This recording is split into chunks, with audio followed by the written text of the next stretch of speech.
வணக்கம் மக்களே, சற்றுமுன் கிடைத்த தகவல் ஒன்றை பார்க்க போகிறோம். திமுக கூட்டணி உடைந்தது, எதிர்பாராத அரசியல் திருப்பம், அதிர்ச்சியில் ஸ்டாலின். நிதி தகவல். இந்த ஒரு தகவலை பற்றி தான் நாம் பார்க்க போகிறோம்.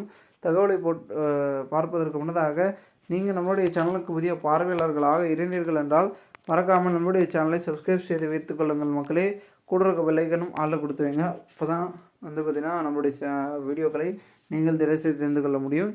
திமுக கூட்டணியிலிருந்து அதாவது தமிழக வாழ்வுரிமை கட்சி வெளியேறிய விவகாரம் அரசியல் களத்தில் விவாதமாக மாறியுள்ளது.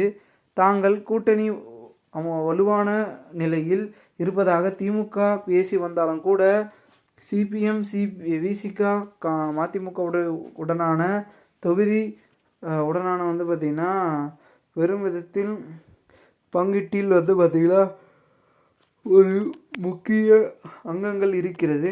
அந்த வகையில் தற்பொழுது ஒரு சில விஷயங்களை பார்த்திங்கன்னா கையாளலாம் அப்படின்றதுல இருந்துகிட்ருக்காரு.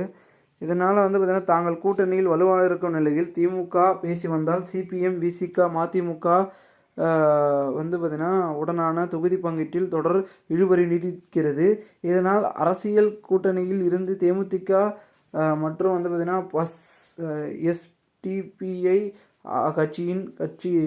கட்சிகளும் வெளியேறி திமுக கூட்டணி இணைந்த வேல்முருகன் தனியாக களமிறங்க உள்ளதாகவும் தகவல்கள் ஒரு பக்கம் வெளியே இருக்குது. இதனால் பார்த்திங்கன்னா திமுக கூட்டணியை பிடிக்காமல் போனவர்கள்லாம் பார்த்திங்கன்னா ஓட்டி தற்பொழுது பெரும் விதத்தில் பார்த்திங்கன்னா இப்போ இருக்கக்கூடிய முதல் ஷிஃப்ட்டுக்கு வரவேற்று கொண்டிருப்பார்கள். நான் பெரும் விதத்தில் இருந்து கொண்டிருப்பதனால கொஞ்சம் அப்படி இப்படி இருக்கும். ஆனால் பார்த்திங்கன்னா தற்பொழுது பழைய ஆட்களே இருந்தாலும் கூட கொஞ்சம் அதற்கான அனுபவங்களும் எக்ஸ்பீரியன்ஸுகளும் இருப்பதன் காரணமாக எல்லாத்தையும் பார்த்திங்கன்னா ஒரு சில விஷயங்களை கையாளுவது அப்படின்றது கொஞ்சம் முக்கியமாக தான் இருந்து கொண்டிருக்குது. ஸோ இதையெல்லாம் பார்த்திங்கன்னா வைத்து பார்த்தால் அனைத்திற்கும் தீர்வு என்பது தற்பொழுது கூட்டணியில் இருக்கக்கூடிய அந்த இழுபறிக்கும் ஒரு சில முடிவுகளுக்கும் அவரவர்களுக்கு என்னென்ன தேவையோ அதை கொடுத்தாலே பார்த்திங்கன்னா தற்பொழுது மாற்றங்களும் பார்த்திங்கன்னா மாறி இருக்கும்.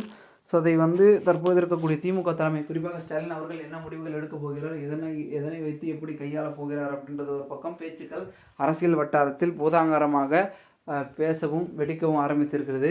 ஏனென்றால் திமுக கூட தான் ஸ்ட்ராங்காக இருக்கிறதுனால தான் வெற்றி பெறப்போகிறது அப்படி இப்படின்னு பேச்சுக்கள் ஒழிக்க ஆரம்பித்திருது. அந்த வகையில் தற்பொழுது தாவேக்காவும் தங்களுடைய சின்னத்தையும் அடுத்தடுத்து இருக்கக்கூடிய விஷயங்களையும் முக்கியப்படுத்தாமல் தொடர்ந்து பயணித்து கொண்டிருந்தாலும் கூட அதற்காக பார்த்திங்கன்னா கையாளாமல் இருக்க மாட்டார்கள். முதல் தடவை அறிவித்தார்கள் என்றால் அதுதான் சின்னம், அதுதான் கூடி. ஸோ அது அவருக்கு என்ன செய்யணுமோ அது பண்ணதை விட்டு நம்மளுடைய விஷயத்தை இப்பொழுது செய்ய வேண்டாம், இதன் பிறகு ஆட்சியை பிடித்த பிறகு செய்யலாம் அப்படின்ற மாதிரியான ஒரு விஷயங்களே ஒரு சில அரசியல் புள்ளிகள் அரசியல் வட்டாரத்தில் சொல்லி அறிவுரையாக வைக்கிறார்கள். ஸோ எதை எடுத்துக்கணுமோ எடுத்துக்கலாம், எதை எடுத்துக்கூடாது அப்படின்ற மாதிரி தான் விஷயங்கள் ஒன்றொன்றும் இருக்கிறது. ஸோ பொறுத்து பார்ப்போம். மேலும் இந்த ஒரு தகவலை குறித்த பொதுமக்கள் உங்களுடைய கருத்துக்களை கூறுங்கள். உடனே நீங்கள் அரசியல் சாதனைகள் சேனலை சப்ஸ்கிரைப் பண்ணுங்கள்.